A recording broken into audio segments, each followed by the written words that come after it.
Dad perfect events. She threw me out on the street the day after my son's funeral, claiming the house was hers. Now at the will reading, she laughed. Hope you enjoy being homeless, Charlie. Then the lawyer opened the sealed envelope. My name is Charlie Newman. I'm 58 years old. And let me tell you how this whole mess started. Because sometimes the best revenge is just letting people reveal exactly who they really are. The call came at 3:17 a.m. on a Tuesday. Ben's voice on the other end was strained, breathless.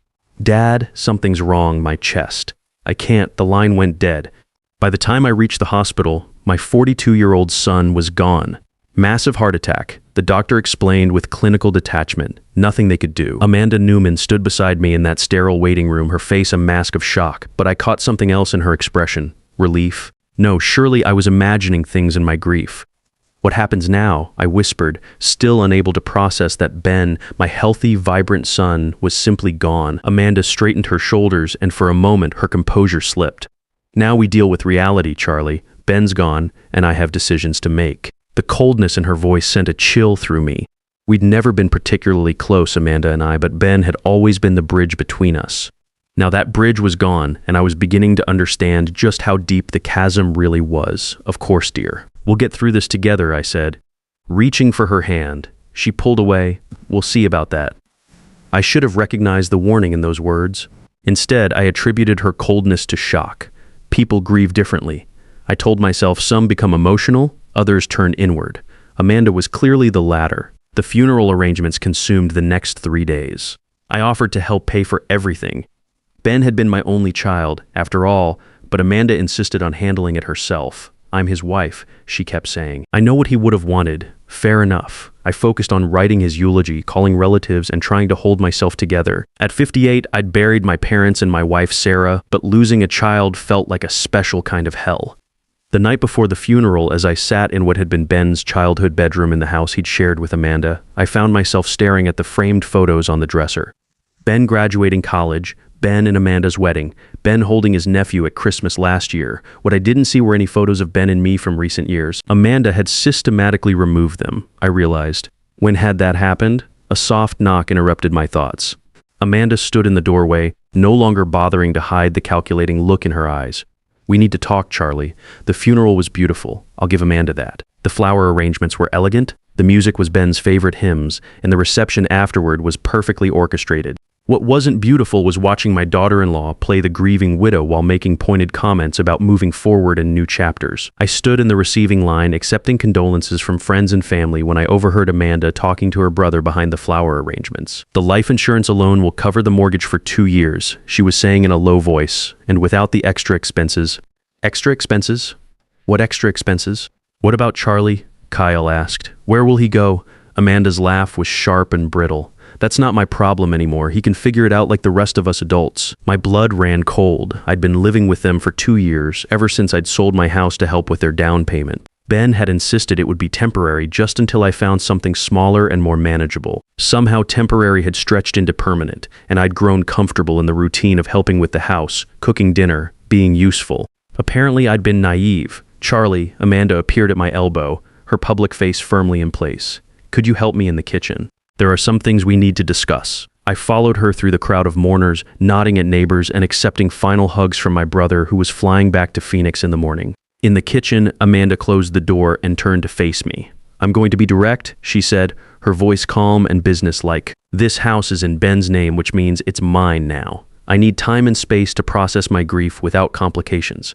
Complications? I kept my voice steady, though my heart was racing. You living here, it's not working anymore, Charlie. I need my privacy. The words hit me like a physical blow. Amanda, I understand you're grieving, but surely we can. No. She held up a hand. I've made my decision. I'll give you until tomorrow evening to pack your things. That should be plenty of time. I stared at her, searching for any sign of the woman who'd once called me dad, who'd hugged me at Christmas dinners, who'd cried when Ben proposed. That woman was gone, replaced by someone cold and calculating. Where exactly do you expect me to go? Amanda shrugged. You're a grown man, Charlie. You'll figure something out. The casual cruelty of it took my breath away. Ben would be horrified by this conversation. Ben's dead. The words came out flat, final. And the sooner you accept that, the better off we'll both be.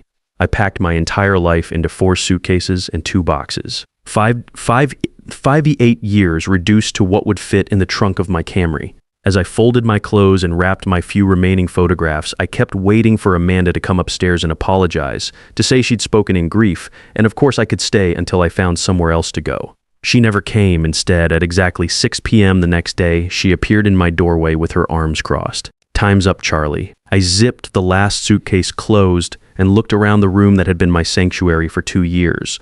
The walls were bare now, stripped of the few personal touches I'd been allowed to add. It looked like a guest room again, which I supposed it always had been. "I'll need a few more minutes to get everything to the car," I said. "I'll help you." It wasn't an offer. It was a statement. We made 3 trips in silence. As I loaded the last box into my car, I turned to say goodbye, maybe to make one final appeal to whatever remained of her humanity. "I know you're angry with me for some reason," I said quietly. "I wish I knew what I'd done wrong so I could fix it." Amanda's expression didn't soften. "You didn't do anything wrong, Charlie. You just exist in my space, in my life, in my way. Ben felt sorry for you, but I don't." The honesty was brutal and somehow cleaner than the polite fiction we'd been maintaining. "I see." I got into my car and rolled down the window. "Will you at least tell me if there's going to be a formal reading of Ben's will? I assume he left something. Why would he leave you anything?" Amanda's voice was genuinely puzzled. "You're not his wife, and it's not like you ever contributed financially to our household."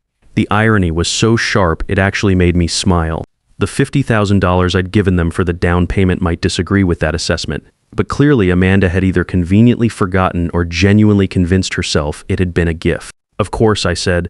Silly of me to assume. I drove away without looking back, heading toward the Hampton Inn on Route 9. It was the closest hotel I could afford while I figured out what came next. In the rearview mirror, I watched Amanda stand in the driveway until my car disappeared around the corner. At the hotel, I checked in for a week and carried my suitcases to a generic room that smelled like industrial cleaning products and broken dreams. I sat on the polyester bedspread and stared at my reflection in the mirror above the dresser. Who was this man looking back at me? A widower, now childless, homeless, and apparently worthless in the eyes of the only family he had left.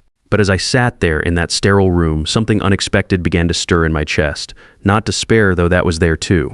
Something sharper, something that felt almost like anticipation. Amanda thought she'd won. She thought she'd successfully discarded the inconvenient father-in-law and claimed her prize.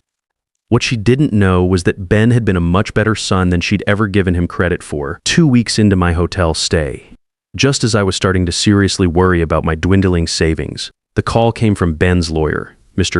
Newman. "This is Attorney Richardson from Richardson & Associates. I handled your son's legal affairs." "Yes, Mr. Richardson. I remember meeting you at Ben and Amanda's house closing. I'm calling to inform you that the probate process is complete, and there will be a formal reading of Ben's will next Tuesday at 2 p.m. in my office. Your presence is required." My presence was required. I sat up straighter, ignoring the way the cheap mattress springs protested. "I'm sorry, but I think there might be some confusion." "Amanda seemed to think," Mr. Newman Richardson interrupted gently. "I can only tell you what Ben's will specifies, and it specifically names you as a beneficiary. I'll see you next Tuesday at 2 p.m. After he hung up, I stared at my phone for a long moment. Ben had left me something after all. Probably some small keepsake, maybe his father's watch or the photo albums from his childhood. Amanda wouldn't be happy about it, but she'd have to live with whatever Ben had decided. I spent the weekend apartment hunting online, looking at senior living communities and modest one-bedroom rentals within my budget. My savings account could cover another week at the hotel, plus first month's rent and a security deposit, but I'd need to be careful. Social Security and the pension from my insurance company would have to stretch further than I'd originally planned. At 1:45 p.m. the following Tuesday, I sat in the parking lot of Richardson & Associates, watching Amanda emerge from a silver BMW wearing a black dress that probably cost more than my monthly budget. She'd brought someone with her, Kyle, her brother, in an expensive suit, checking his phone constantly. When I walked into the reception area, Amanda's face darkened. "What is he doing here?" she demanded of the receptionist. "Mr. Newman is here for the will reading." The young woman replied professionally. "Which Mr. Newman?" Amanda's voice rose slightly. "Both of you, apparently." Kyle leaned over to whisper something in Amanda's ear. She nodded curtly and took a seat across the waiting room from me, making it clear that whatever temporary civility might have existed between us was officially over. Richardson appeared promptly at 2 p.m. and ushered us into his office. He was a kind-faced man in his 60s with silver hair and gentle eyes behind wire-rimmed glasses, the kind of lawyer who probably still believed in doing right by his clients. "Ladies and gentlemen," he began, settling behind his mahogany desk. "I know this is a difficult time, but Ben was very specific about his wishes. I'll read the will in its entirety, and then we can discuss any questions." Amanda sat forward eagerly, her hands clasped in her lap. Kyle had pulled out a legal pad and was preparing to take notes. I simply folded my hands and waited. The first part of the will was exactly what I'd expected. Amanda inherited the house, the cars, Ben's retirement accounts, and his life insurance policy. She nodded approvingly at each item, occasionally glancing at me with something that looked like satisfaction. Then Richardson's voice changed slightly, and I knew we were approaching something important. There is, however, one final provision that Ben added just 4 months ago. The atmosphere in the room shifted. Amanda stopped nodding and leaned forward, her eyes sharp with sudden attention. Kyle put down his pen, and I found myself holding my breath. Richardson cleared his throat and continued reading. To my father, Charles Newman, who provided the down payment for our home and has never asked for repayment, I leave the contents of Safety Deposit Box 337 at First National Bank, along with all associated documentation and account information contained therein. What safety deposit box? Amanda's voice was sharp. Ben never mentioned a safety deposit box. Richardson looked up from the document. Apparently, it was something he maintained privately. He was quite specific that the contents should go to his father. I was as surprised as Amanda, but for different reasons. Ben had never mentioned a safety deposit box to me either. What could he possibly have put there that was meant for me? What's in it? Kyle asked, his lawyer instincts kicking in. I have no idea. Richardson replied honestly. Ben simply provided the bank information and instructions that Mr. Newman should have full access upon his death. Amanda's face was flushed with anger. This is ridiculous. If there's anything of value in that box, it should be part of the estate. We need to contest this. You're certainly free to try, Richardson said mildly, but the provision is very clear, and Ben was completely competent when he added it to his will. I witnessed the document myself. When exactly did he add this provision? I asked quietly. Richardson consulted his notes. 4 months ago, January 15th. He came in specifically to make this addition, January 15th. I remembered that date clearly because it was the day after our family dinner, where Amanda had been particularly cold, making pointed comments about my contribution to household expenses. Ben had seemed unusually quiet throughout the meal. This is a waste of time, Amanda snapped, standing abruptly. Kyle, let's go. We'll file a challenge tomorrow. Actually, Richardson said, pulling out another document before you leave. I need to inform you both that Ben left specific instructions for his father regarding the contents of the safety deposit box. He handed me a sealed envelope. These are the bank documents and his personal key. The bank will need to verify the death certificate and process the paperwork before you can access the box. Usually takes about 3 business days. Amanda's eyes fixed on the envelope in my hands like a hawk watching a mouse. I'm coming with you to the bank. I'm afraid that's not possible, Richardson interjected. The safety deposit box access is restricted to Mr. Charlie Newman only. Bank policy. This is insane, Amanda sputtered. How do we even know there's anything valuable in there? It could be empty or just sentimental junk. I stood up, clutching the envelope. I suppose we'll find out next week. As we filed out of the office, I could feel Amanda's eyes boring into my back. In the parking lot, she cornered me beside my car. Charlie, let's be reasonable about this, she said, her voice taking on a wheedling tone. Whatever's in that box, we should share it. Ben would have wanted his wife to benefit from anything he left behind. For the first time since Ben's death, I almost smiled. You made it very clear that you don't believe Ben would have left me anything.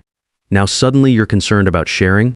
I'm just saying, you're saying whatever you think will get you access to that safety deposit box. I unlocked my car door, but Ben was very specific. The contents are mine. Her mask slipped completely then, revealing the cold calculation beneath.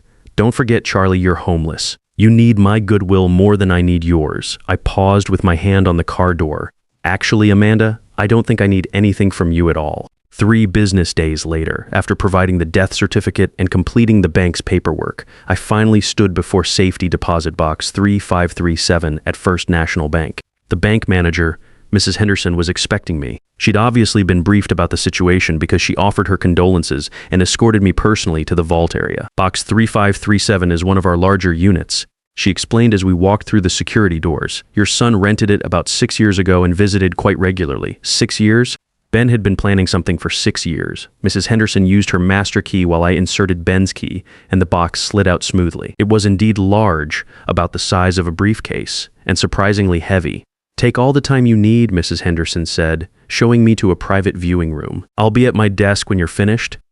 Alone in the small windowless room, I lifted the lid of the safety deposit box.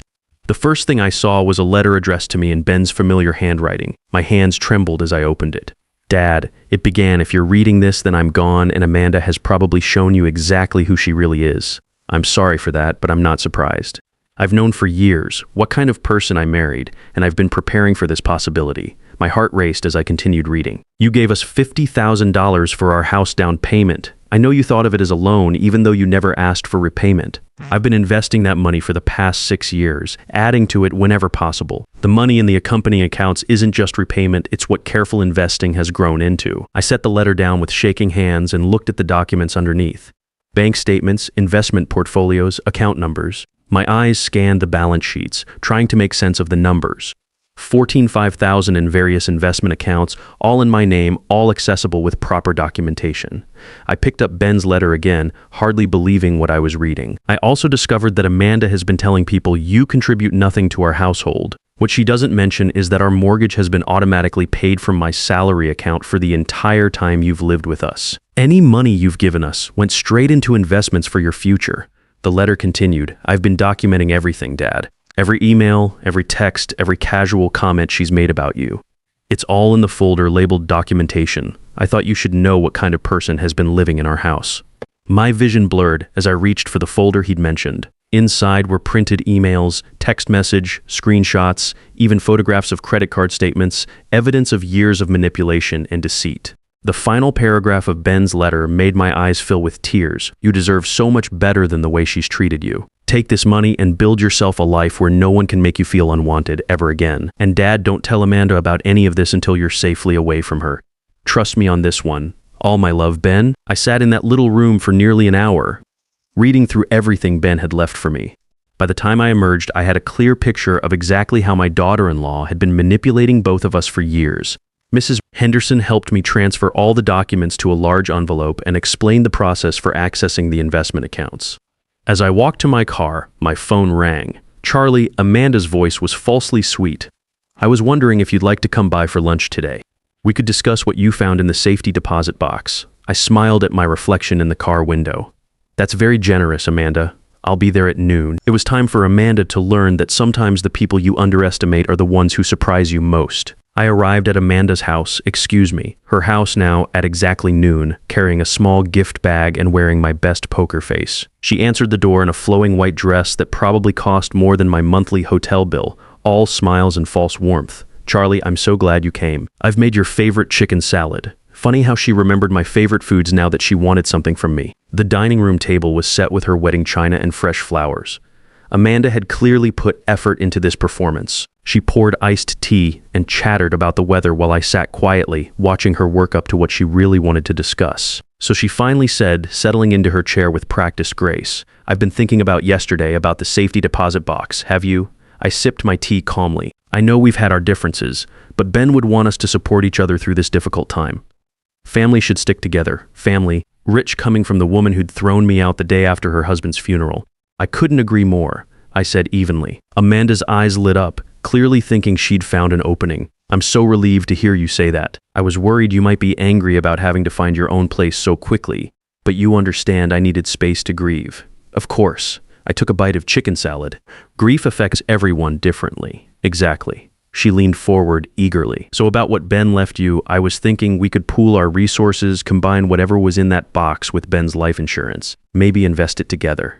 I have some wonderful financial advisors. I bet she did. The same ones who'd been helping her make questionable spending decisions with Ben's money. That's very thoughtful, Amanda. But I'm curious, what makes you think there was anything valuable in the safety deposit box? She paused, clearly not expecting the question. Well, Ben was always so private about certain financial matters. He must have had a reason for keeping something separate. Private? That's an interesting choice of words. You know what I mean? She waved a hand dismissively. Men and their financial planning. They never tell us wives everything. I set down my fork and looked directly at her. Actually, Amanda, I think Ben told you exactly as much as he thought you needed to know. Something flickered in her eyes, uncertainty, maybe a hint of fear. What did you find in the box, Charlie? The moment of truth was approaching, but I wasn't quite ready to play that card yet. Instead, I reached for the gift bag I'd brought. I brought you something, I said, pulling out a small wrapped package, a little thank you gift. She unwrapped it eagerly, revealing a framed photograph of Ben from his college graduation. Her face softened slightly. Oh, Charlie, this is lovely. Thank you. I thought you should have it. After all, you were such a devoted wife. The emphasis I placed on devoted wasn't lost on her. She looked up sharply, searching my face for hidden meaning. What's that supposed to mean? Nothing at all. I'm just appreciating how well you took care of my son. Amanda set the photograph down carefully, her demeanor shifting. The fake sweetness was evaporating, replaced by something warier. Charlie, you're being cryptic. Just tell me what was in the safety deposit box. I smiled and took another sip of tea. Documents, mostly. Very interesting reading material. What kind of documents? Oh, financial records, investment statements, some correspondence. I paused meaningfully. Quite a few printed emails and text messages. The color drained from Amanda's face. Text messages, Ben was quite thorough in his record keeping, especially toward the end. I pulled out my phone and opened the photos Ben had taken of various text conversations. Would you like to see one? This is from about 8 months ago. I turned the screen toward her, showing a screenshot of her texting Kyle. God, I can't wait until that old man finally moves out. Then we can turn his room into the home office I've been wanting. Amanda lunged for my phone, but I pulled it back smoothly. There are dozens more, I said. Conversationally, Ben was apparently very good at documentation. Stop. Amanda's voice was barely a whisper. And then there's the email where you're laughing with Kyle about how gullible I am. How easy it was to make me feel like a burden when you'd already planned to kick me out after Ben's death. I set the phone down and looked at her with what I hoped was mild curiosity. That was forward thinking of you, planning my eviction while Ben was still alive. Amanda's composure finally cracked completely. He had no right to save private messages. Actually, he had every right. It was his house, and you were discussing his father. I leaned back in my chair. The question is, what are we going to do about this situation? What do you want? The mask was completely off now, revealing the calculating woman underneath. Want? I don't want anything from you, Amanda. I never did. Then why are you doing this? What's the point? You threw me out of my home the day after my son's funeral. You told me I was worthless, that Ben felt sorry for me, that I'd contributed nothing to your household. I stood up slowly. But here's what you didn't understand about Ben. He saw everything, every cruel comment, every manipulation, every lie you told. Amanda was gripping the edge of the table, her knuckles white. And you want to know the really beautiful part? I continued. He documented all of it, not to hurt you, but to protect me. Because he knew that once he was gone, you'd show your true colors. I pulled out the folder from Ben's safety deposit box and placed it on the table between us. Ben left me more than just text screenshots, Amanda. He left me 6 years worth of evidence showing exactly how you've been manipulating both of us. She stared at the folder like it might bite her. Bank statement showing that the house payments have been automatically deducted from Ben's salary for the entire time I've been living here. Email chains between you and Kyle discussing how to handle the Charlie situation. Credit card statements showing luxury purchases made on the same days you told Ben we couldn't afford basic household items. Amanda's breathing was becoming shallow. Ben saved all of that. Everything, including copies of the emails you sent to your friends, calling him a pushover and joking about how easy it was to manipulate him into thinking I was a financial burden. I opened the folder and showed her one of the investment statements. According to these documents, I apparently have quite a bit worth protecting. Money that Ben had been carefully growing for the past 6 years. That's impossible. You're living in a hotel. I'm living in a hotel because I choose to be there while I figure out my next move, not because I can't afford better. The silence stretched between us as Amanda processed this information. I could practically see the wheels turning in her head. How much? She finally asked. I pulled out my phone and opened one of the banking apps the bank had helped me set up. The account balance filled the screen, and I turned it toward her, $145,000. Amanda's face went white. She grabbed the edge of the table to steady herself. But that's almost as much as the life insurance policy. Yes, it is. And Ben was very specific about who should have it. That money should be part of the estate. It should be split between us. Should it? Based on what legal principle? Based on the fact that I'm his wife and you're just his father. The casual cruelty in those words, just his father, hit me like a physical blow. But instead of pain, I felt something else. Clarity. You know what, Amanda? You're absolutely right. I'm just his father. The man who raised him, supported him through college, and lent him the down payment for the house where you threw me out like garbage. I picked up my jacket, and apparently that was enough for Ben to make sure I'd never have to depend on anyone's charity again. I left her there in her expensive dining room, surrounded by her wedding china and her carefully constructed life, and walked out into the sunshine of my new beginning. 2 months later, I was sitting in my new apartment, a comfortable 2-bedroom place in a nice senior community about 20 minutes from where Ben used to live. The investment accounts Ben had set up made the rent easily affordable, with plenty left over for the kind of retirement I'd only dreamed about. I'd joined the community's investment club, where my insurance background and Ben's financial planning had made me something of a local expert. The irony wasn't lost on me that I was now the one giving advice on protecting assets from gold-digging family members. Amanda had tried calling a few times in those first weeks, but I'd let them all go to voicemail. Her messages went from angry demands for my rightful share to tearful apologies to desperate pleas for family unity. I deleted them all without listening to the end. Sometimes the best revenge isn't revenge at all. Sometimes it's justice served exactly when it's needed most. And sometimes, if you're very lucky, it comes with financial security and the knowledge that the child you raised turned out to be exactly the man you hoped he'd become. Ben had taken care of me after all, just like he'd promised he always would. Even from beyond the grave, my son had kept his word. And that more than any amount of money was the greatest gift he could have given me. I was 58 years old, and for the first time in years, I was exactly where I was supposed to be. Sometimes the people who love you most are the ones planning your protection long before you even know you need it.